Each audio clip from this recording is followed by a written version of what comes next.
আমাদের শরীরে কি আছে? গ্লুকোজ আছে। গ্লুকোজ আছে তো, আমরা যেসব খাদ্যগুলো খাচ্ছি সেগুলো কি সব গ্লুকোজে ভাঙছে। এবং আর কি আছে আমাদের? আর আছে গ্লাইকোজেন। এইবার আমাদের শরীরে সবসময় তো আর বেশি সবসময় গ্লুকোজ তো আর দরকার হয় না। তুমি পরিমাণের চেয়ে বেশি গ্লুকোজ খেয়ে ফেলেছো, তার মানে সেইটা আমাদের শরীর কি করবে?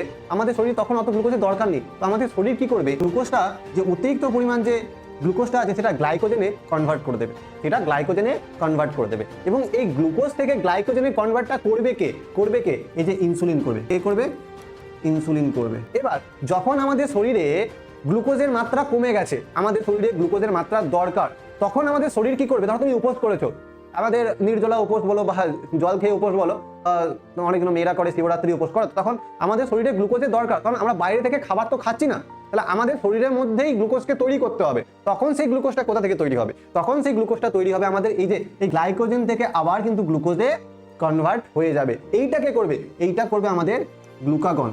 তাহলে বোঝাতে পারলাম এই যে আমাদের মধুমেহ রোগটা হয়, ডায়াবেটিস মেলিটাস, এটা কার জন্য হয়? এই যে ইনসুলিনের জন্য হয়। কার জন্য হয়? ইনসুলিনের জন্য হয়। কেন? তার কারণ আমাদের শরীরে যে অতিরিক্ত পরিমাণ গ্লুকোজটা থাকে সেইটা কিন্তু সে গ্লাইকোজেনে কনভার্ট করতে পারে না। যদি ইনসুলিন আমাদের শরীরে কম ক্ষরণ হয় তাহলে আমাদের কি হবে? আমাদের অতিরিক্ত পরিমাণ যে গ্লুকোজগুলো আছে সেটা গ্লাইকোজেনে কনভার্ট হবে না, তাহলে আমাদের শরীরে অতিরিক্ত পরিমাণ গ্লুকোজ সঞ্চয় হতে থাকবে, রক্তের মধ্যে অতিরিক্ত পরিমাণ গ্লুকোজ সঞ্চয় হবে। তাহলে তখন কি হবে? আমাদের মধুমেহ হয়ে যাবে, মিষ্টি খাওয়া বারণ হয়ে যাবে, মিষ্টি জিনিস খাওয়া বারণ হয়ে যাবে, তাই না? তো অবশ্যই আমাদের এই ইনসুলিন হরমোনটা খুব ইম্পর্টেন্ট। তোমরা কিন্তু কোয়েশ্চেন এখান থেকে পাবে, আশা করছি পাবে। ঠিক আছে, বোঝাতে পারলাম?